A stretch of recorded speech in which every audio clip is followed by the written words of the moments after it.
Hey YouTube, how's it going? Well, I'm close enough to 2,000 miles. I'm within a few miles of it, but I'm going to go ahead and do my 2,000 mile review. Talk about the things I've changed, the things I've yet to change, and my overall opinion. Um, First of all, if you're going to ask me if I'm going to recommend the bike, I will, with a caveat. The bike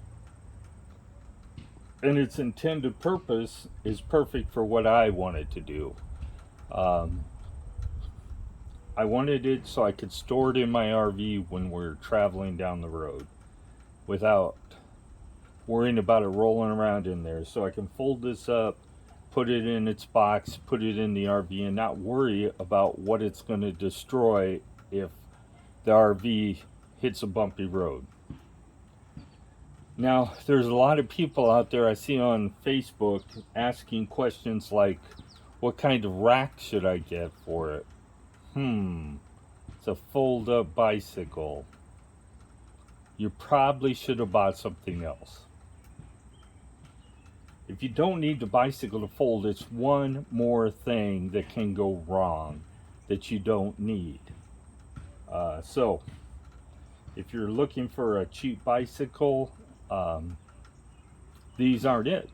And the simple fact is, when you have to spend $50 for a tire that on a normal bike it should be 15, 20, $50 for the tires. The reason is because there's more demand for the tire than there is production capability. You can't find a decent quality tire.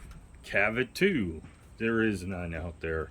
I consider a decent quality tire that lasts a minimum of 2,500 miles on your bike. These, under the best of circumstances, may if you only weigh 100 pounds. But other than that, they're not going to last very long. These tires on the bike are $70 a piece. The back one's almost done. And I have 800 miles on it. Not even 800 miles on it. And it didn't last as long as the ones that came on the bike, which lasted 1,209 miles, which I could probably actually just rotate and put back on the bike, which I may do. So, if you're looking for a cheap bike, you also have to look at the maintenance cost of the bike. This being such a specialty bike, 20-inch fat tire, it's cost a little more to do the maintenance. The majority of the bike is normal stuff. Derailleurs, brakes, shifter, brake levers, that kind of electrical stuff is specialized to the bike, but it's not that real special. Easy to find parts for. So now let's talk about what I've changed. I've changed the handlebars. They were too narrow by a long ways. They actually were about 570 millimeters, which is a kid size. Belong on a 24-inch bike, 24-inch kid's bike. Normal adult handlebars should be around 27 inches or wider, depending on their intended purpose. So I changed them because they needed to be wider. It makes it feel more like a bicycle and less like a scooter when you have wider handlebars. The next thing I changed was the seat post. I did not like the seat post that came on. I don't like the seat post that rely on a single clamp to clamp it to the seat and the post. They tend to fail. Sometimes the catastrophe is just waiting to happen. So I went with the traditional bike seat post. It's a 31.8, not a 31.6 like you can find every day. So I have a 31.6 and I just tightened up the seat clamp. It works, but it tends to slide down a little bit. Next thing I changed was the pedals. The pedals that come on the bike lasted about 500 miles. End of story. Got rid of the folding pedals and went to a straight mountain bike type pedal that was a little wider, better cleats, and has 3 bearings in it, so it's not going to wear out anytime soon. Probably outlast the bicycle. I changed the seat. The seat that was on it, I found comfortable, but not durable. The covers were wearing out in a couple of weeks. Lectric had no access to that kind of seat. I was going to recover it, and then I got to thinking that it'd be like a waste of time. So I bought a specialized comfort seat. It's called a 180. It's 180 millimeters wide in the back, so it's a little wider than the standard road bike seat.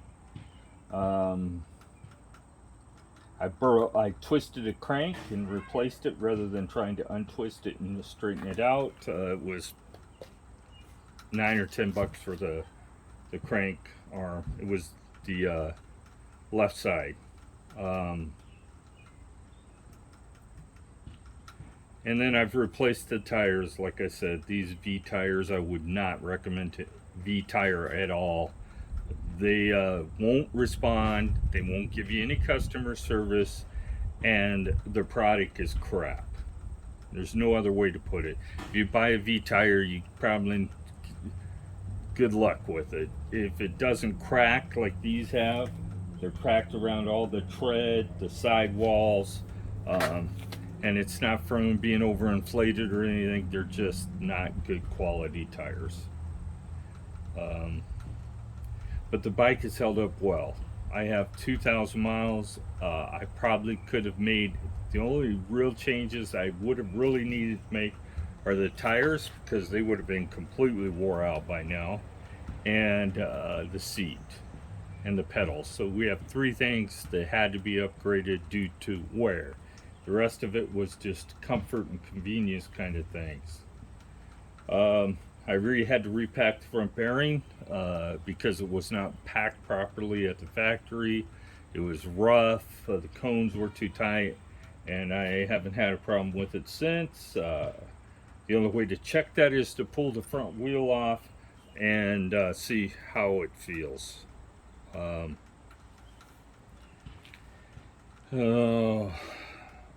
The headset is sealed, is a sealed bearing, really doesn't need any work. I really ain't anxious about putting a front shock on this, because then it changes the geometry, the head tube angle, all kinds of things, and causes issues in itself. And the fact that I really don't think you need it if you're just doing trail riding. You're going to try to go out and ride it as a mountain bike, you've already made a mistake, because it'll never be a mountain bike. It will never do well off trail because of the tire size. You need bigger tires to roll over obstacles than these. Battery life's been good. I'm at over 300 charges. Really haven't noticed any changes.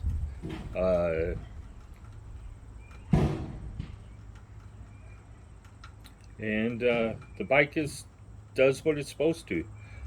In the future, I think, like I've said in a few of my videos, I'm going to buy a bike that I ride every day, and this is going to be our traveling bike. When we finally decide what we're going to do, we're going to have a bike that stays home and a bike that goes with us on the trail. What I'm looking at right now is the Saunders mid-drive LX. 21 amp battery, 750 watt mid-drive, meaning the drive is in the middle of the bike on the crank arm. More efficient, more power going up the hills, and more speed if you need it.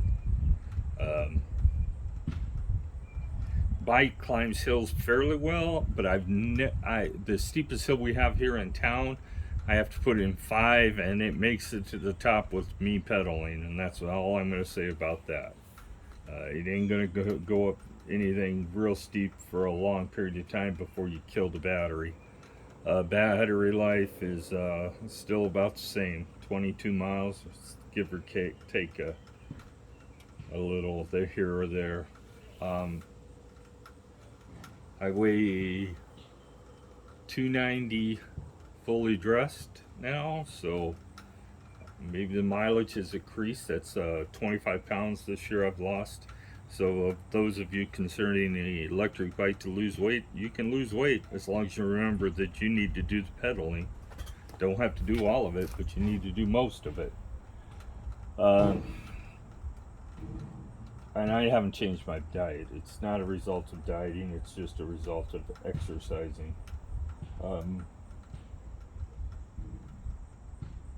Hardly ever touch the lights. They're marginal at best at night, meaning that I wouldn't rely on them to actually ride my bike at a night. If you get caught out in the dark, it'll get you home, but I wouldn't rely on it to commute or anything. Haven't seen any other problems. Brakes. Biggest thing with them is these are cheap pads. They glaze the rotors up pretty good, so if you're having problems with that, my suggestion is to go buy some other pads. Don't buy them from Electric. They are ridiculous. $40 for a set of pads when you can buy 10 sets for that on Amazon. These are the Tektro 160 rotors. You could go up bigger, whether you realize that if you wanted to go to a bigger rotor. I'm not sure exactly if you would need another adapter, because these don't actually go all the way to the bottom of the rotor. They're probably 10 millimeters from touching the bottom of the rotor. So what I'm thinking is if you put a 180 on here, you've got enough room in there to run a 180 rotor on the mounting hardware you have. It might be something I check in the future and go with a bigger rotor when I upgrade the pads. I'm not going to do it before it needs to. I spent that money buying the bike. I'm not going to spend the money until I need to replace the pads. Karen's bike is holding up well. She has over 1,000 miles on it. It's about time to do something with the tire swaps on both bikes. Front one on this one looks okay, but the back one is getting weak on that. The wear has seemed to slow down, but still, the rubber's cracked on it. Who knows how much longer it's going to last.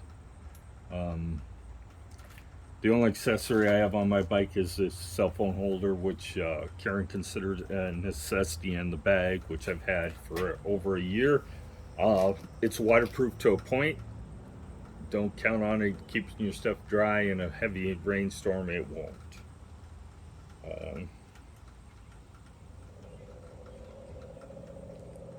Other than that, so this is my 2,000 miles reviews. Do I still recommend the bike? Yes. Do I recommend the bike if you're going to carry it on the outside of your trailer? You really need to look and see whether you need a folding bike if you're planning on buying a rack. What I would suggest is to buy a non-folding electric bike and buy a cheaper rack than buying a folding bike with fat tires. Here's another thing. These fat tires are not as efficient as a smaller tire. If this motor wheel combo was on a 26-inch bike, I'd get more mileage out of it. It'd be less weight and it would roll easier and less friction on the road. You would get more mileage out of this battery on a 26-inch wheel. So keep that in mind. If you don't need a folding bike, buy something else. Electric makes a great product. They are having some quality issues now, but most of the quality issues I've seen has been results of poor handling by their carriers. But I've seen some stuff that I questioned, that I think that the product, the manufacturer put poor product on some of the bikes, and that's what's causing their problems. Is they've laxed on their quality. You know, it's like everything. Electric went over there and inspected the factory, looked and seen where the product's coming off, what kind of line and everything. And while they were there, they were confident with their quality. But once they left the factory and the Chinese got busy, they're making bikes for other people too. Don't believe that Lectric has an exclusive manufacturer. That company makes bikes for other people too. So once they got so busy with this market boom, they went a little lax on the quality. But I think that's a market wide. So I'm going to call it a video, get this uploaded. If you have any questions or comments, put them in. I'll get to them. Hey, have a great day.